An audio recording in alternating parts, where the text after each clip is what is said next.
Hello and welcome to my assignment for Farming Simulator, where I'm gonna be explaining my scripts, what I have adjusted with the original scripts that we did in the workshop. So first off, we have the BP soil blueprint that was made in the workshop with our teacher, that I have only added one element to, and that is this grow speed float. So I can adjust how fast my crops grow depending on which crop it is. My second blueprint is my BP shop tomato. That is originally a BP soil blueprint that I have adjusted in a few ways to make it into a shop where I can buy tomato seeds with coins. So first off, we plant soil, but in this case I use coins over here, and to transform the coins into tomato seeds. So by giving coins over here, starts the timeline, it checks, so I give the correct item and it gives me the correct item. It grows up the tomato seeds and I scale them up really fast to make them appear quickly on the table like they are spawning in. After that, I check so that I'm in range of the seeds I just bought, and if I can pick them up with my event interact that I use with the key E on my keyboard. So after taking the item and add it to my inventory, it sets the timeline back to 0 or resets it, so I can once again plant soil or use coins to buy more seeds. My second blueprint is BP shop pumpkin. It works exactly the same as the BP shop tomato, but instead of using coins and getting tomato seeds, it gives me pumpkin seeds. After that, I have a BP wood cell, which is just as the other ones, originally a BP soil that I've adjusted. So instead of planting, I give it coin, or in this case, I give it logs that I've cut down, and it gives me coins.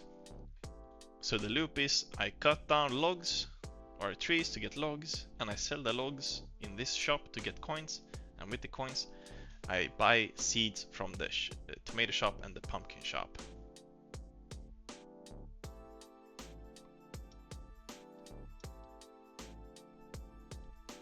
Then we have my BP tree, which is also originally BP soil that I have adjusted. So when I start the game, it skips this whole planting process and instantly plants, in this case, a tree, which makes the tree grow. So this tree appears from this little stub or tree trunk I have down here beneath. So the game starts and the tree grows up, and then when it's fully grown, it stops. Down here, it scans my inventory or my axe if I have it on, because I can toggle my axe and pickaxe on and off in my third-person character blueprint. So before I can even start cutting down a tree, it checks that if I have the axe equipped, and then it starts the animation and the tree gets cut down and I take the item, which is down here, and adds the logs to my inventory, and also resets the tree timeline back to its reset position. But I also hide the tree, so the tree part disappears and it's only this little trunk or tree trunk part left. Then we have a BP rock. This is also a BP soil that I have adjusted. So when I start the game, it instantly grows the crystals, and they can be mined when I have my pickaxe on. So once again, when I try to interact with the rock, it casts to my third person character and checks if I have the pickaxe on me and if I have it activated equipped in my hand. Plays the animation and takes the item.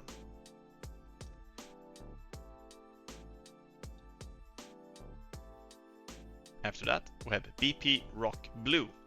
It works exactly the same as my first BP Rock blueprint, but instead of giving me purple crystals, it gives me blue crystals.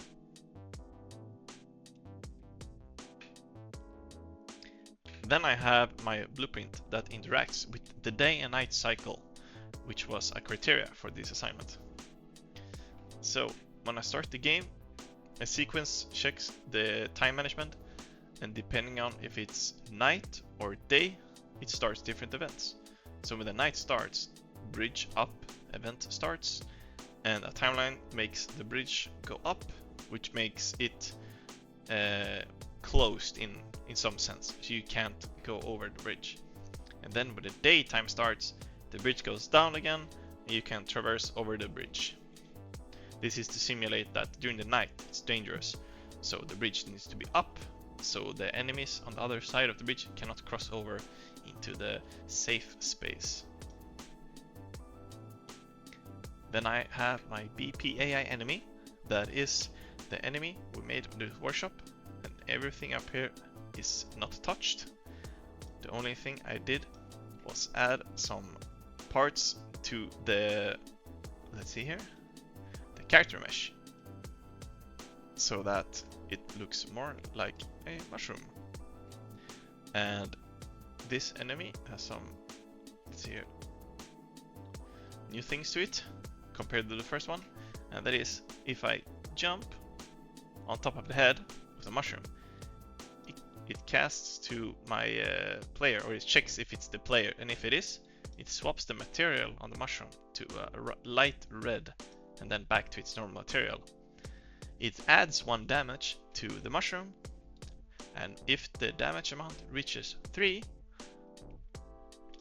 it will first make the visibility of the mushroom disappear, intending that it dies. I deactivate the hitboxes so it can't damage me, add a particle effect to show some kind of a blood splatter, and then the mushroom drops some loot on the ground, and after that the enemy is destroyed. When the drop loot event activates, it checks on the ground where the ground is and close to the ground, and it drops the item on it, beneath it. It also checks, so if it's on the player, it ignores the player, so it doesn't spawn weirdly in the air. And then I've chosen the BP item mushroom item, so it's a specific item that only the mushrooms drop, which in this case is a crystal heart. Then in the player blueprint over here, this is the damage player function that I haven't touched except this right here. So when I take damage, I also flash brightly red, and then goes back to my normal material. So there is a visual feedback that the player has taken damage. It also prints out how much HP I have in the corner of the game. Here is the Interact E button. I don't know if you can hear that, but that's my headset. This is to check if I have my pickaxe equipped. And beneath here, this is if I have my axe equipped. And it basically works that if I press the button on the widget inventory, it equips my axe, it sets the visibility so that we can see it and both use it. Both of them work the same way. And if I have one equipped, I cannot equip the other one until I unequip the item I am currently holding.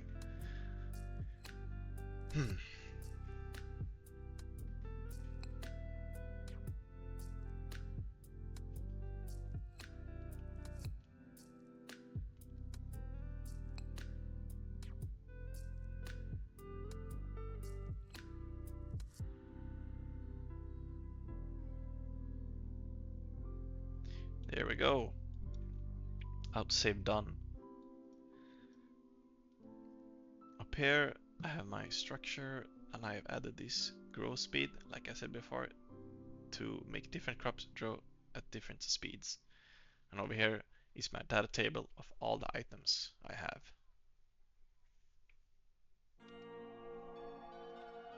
Now let's play the game. So this is your little farm area over here. This is your house. I can actually pick up some cauliflower seeds here, because we have them available from the start. Can plant these down.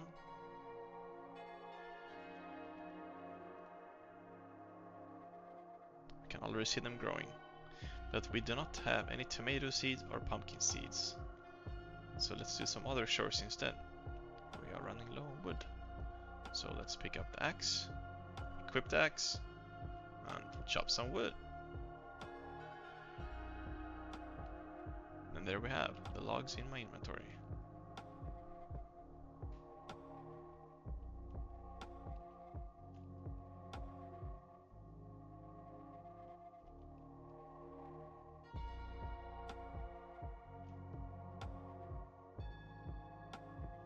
If we walk up here, we can maybe get over here in time to see the bridge go up. There we go, nighttime, and the bridge goes up to indicate that we cannot enter the danger zone, or enemies cannot enter our safe zone.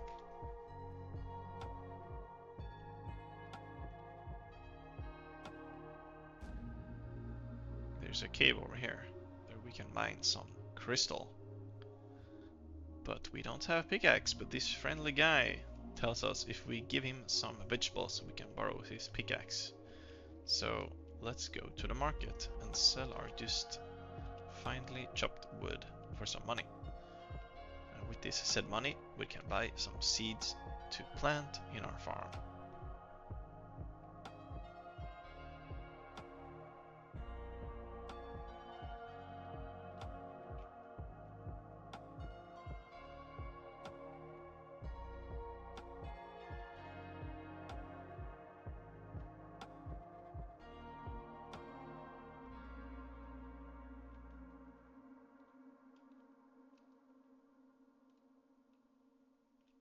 Alright, now we got some more seeds and we can go back to our farm.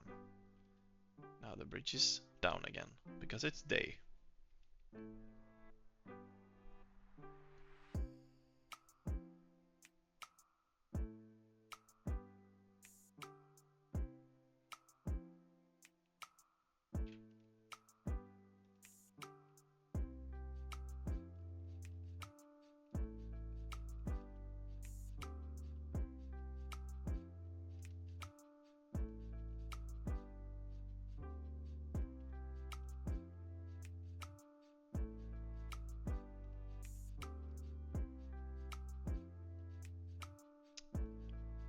Our cauliflower has finished growing, so we can pick those up.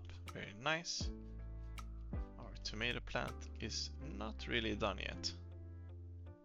Maybe we can plant some more pumpkins. I should have bought more tomato seeds now when I think about it.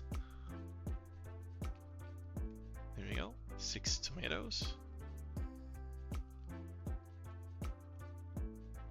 And a few pumpkins.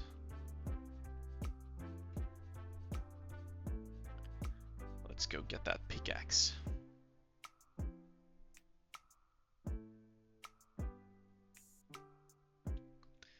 Now we just pretend I give this man these vegetables, and then I get the pickaxe.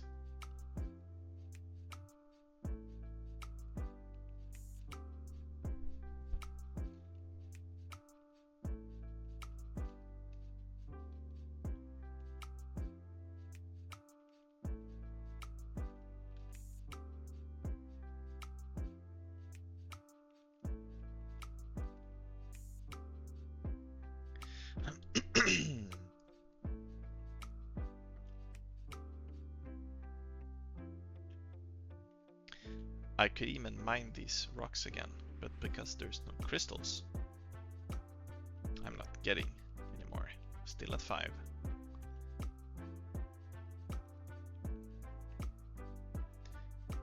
And now the man tells us if you want any blue crystals, we're gonna have to go to the dangerous part of the level, which is on the other side of the bridge. And we do want some blue crystals, so we're gonna head over there right now.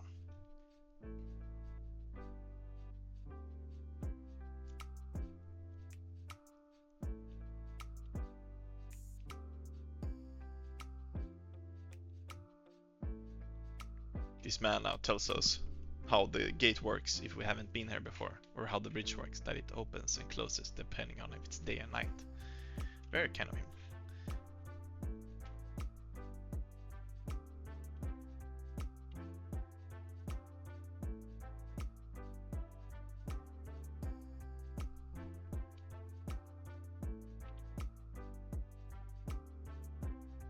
And over here we got the mushroom enemy. And it seems like he saw us. So let's try to defeat this little guy.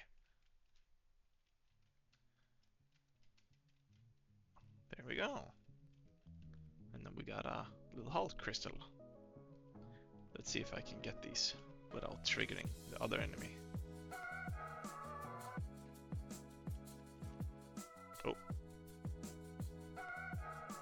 Oh. Oh, we could not. Uh-oh, this is not good.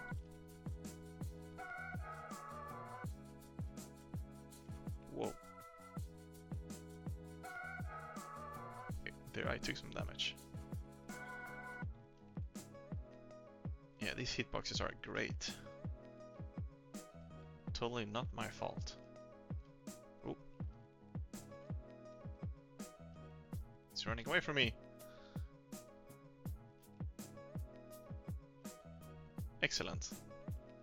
And that is my whole experience for the farming sim. And the recording takes a close.